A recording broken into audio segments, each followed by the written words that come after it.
Thank you for choosing our channel once more. May God bless you. Ladies and gentlemen, there is an old African story that has always been told to warn those who want to play with fire, those who want to dine with the enemies. A story is told that one day there was a farmer. This farmer was a lady, and she was busy cultivating her land, and a few centimeters away, her child was sleeping under some shade that was provided by a tree. Then all of a sudden, in the middle of her business of cultivating her land, she heard some noise. And what caught her attention is that some people were chasing an animal. Now, she looked closely and realized that this was a hyena. You know how hyenas have always been associated with their gluttonous. They love food and they're very selfish. Now, the hyena had run very fast, and the hyena left those who were pursuing it by some distance. And when the hyena reached her, that hyena requested this lady, "Please help me, my life is in danger." The lady took some basket that was in she had there, and she covered the hyena. So when the pursuers arrived and they asked the lady whether she had seen that animal, the lady protected the animal and said, "I've not seen it. It passed by and I don't know where it has gone." So the pursuers went ahead and they vanished. After some minutes, the hyena told the lady, "Now, free me." And the lady uncovered that basket. And then the hyena told the lady that when I was running, these people caught me trying to steal something because I was hungry. And you protected me, but I'm still very hungry. And so you have to choose. I have to eat you, or I will consume your child. The lady did not know what to do, but the story is told that the hyena first devoured the child in her absence. Then the hyena turned to her and she was also devoured. Ladies and gentlemen, why am I giving you this story? I know many people don't like stories, but I'm giving you this story because I have realized that when William Ruto took over government, before, during, and after, there were a lot of friends who were defending him. I have seen people like Ekuru Okot. I have seen people like Miguna Miguna. I have seen people like Ole Sapit. There were leaders across the board who defended William Ruto. Others defended him because he was a man of God. Others defended him because he was speaking the truth, in quotes. Others defended him because he had lofty promises.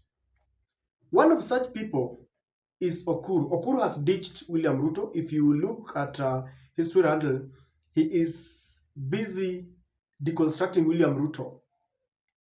Miguna Miguna, who ditched William Ruto, who was a very friend to William Ruto, and when William Ruto lifted the red alert on and he jetted back into the country, he told us he was going to emancipate Luos from the chains of Odingaism. That proved to be very difficult. Now, Miguna has turned against William Ruto.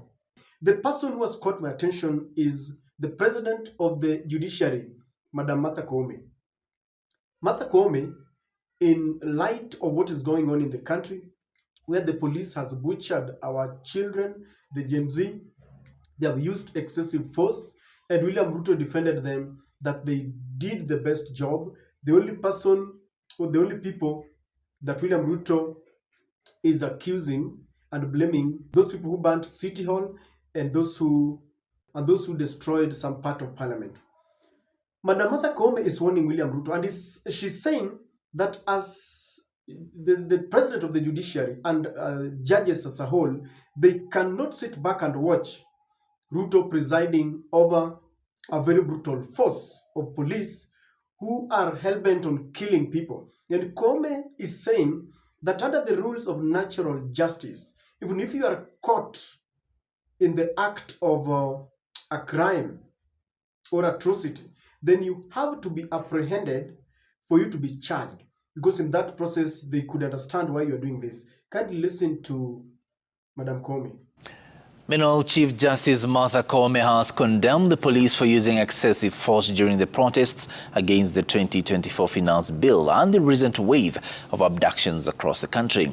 Koome, who spoke at the Milimani courts during the admission of advocates, urged the police to develop better policies for procedural arrests of suspects.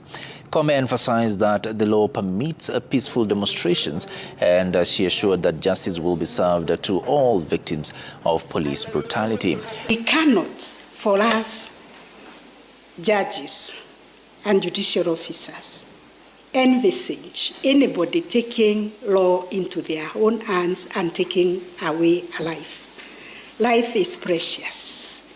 It should always be preserved. Even if somebody is caught stealing or committing the worst form of a crime, they must be arrested and processed according to the law. We should not witness cases of excessive use of force that threaten the lives of peaceful and unharmed protesters. I therefore condemn the excessive use. So, ladies and gentlemen, those are the sentiments of the President of the Judiciary, Madam Martha Koome. I know many are asking questions, and your guess as good as mine, but let us give credit where it's due. As a mother, I know Madam Koome is feeling the pinch of the pain, or let us assume so, because every mother would feel the pain when people are dying. As the President of the Judiciary, she also has to come out and speak, because Ruto has been condemned by both local institutions and international, including the Secretary General of the United Nations, Gutierrez, said that this is unacceptable, that there are a lot of atrocity being meted on innocent people. But then someone was asking a question: where has she been?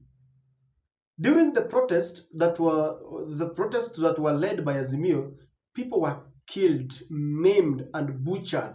Others were being retrieved from their homes, especially in Kisumu, and they were tortured. Madam Koome did not say anything. And Madam Koome must understand that we will not forget that William Ruto is a product of her judgment. She gave us this president who is now meting atrocities and killings on innocent Kenyans. And while she had a historic moment of redeeming our country from the hands of hyenas, she presided over a 7-member judge that procured a judgment that will go down in the annals of history as one of the worst. Not only that, but she also used non-judicial terms, wild goose chase, and she gave us William Ruto. Now, for her to come back in regret and now trying to condemn William Ruto, it is too little, too late. She had that chance. She could have taken people back for elections or something. But they are the group of the people who decided that William Ruto was the man of God. Now look. Number two, when William Ruto condemned judges, threatened them, threatened that he would use the sword that was given during swearing in to deal with people who were trying, according to him, to sabotage his development. And Ruto went ahead and said that he would not adhere to court verdicts and court rulings. Madam Koome was summoned to State House against the warnings of very many Kenyans that you should not go. And they went there and she was compromised again.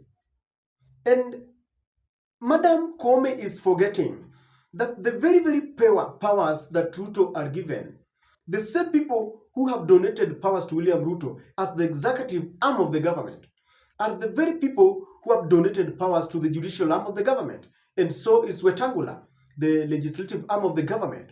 The Constitution under Chapter 1 says, we the people power belongs to the people. We only donate it to those other Kenyans with the little privileges to exercise those powers.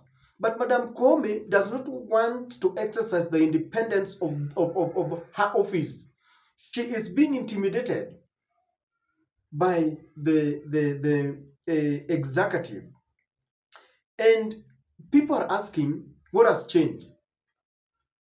The blame goes to this madam.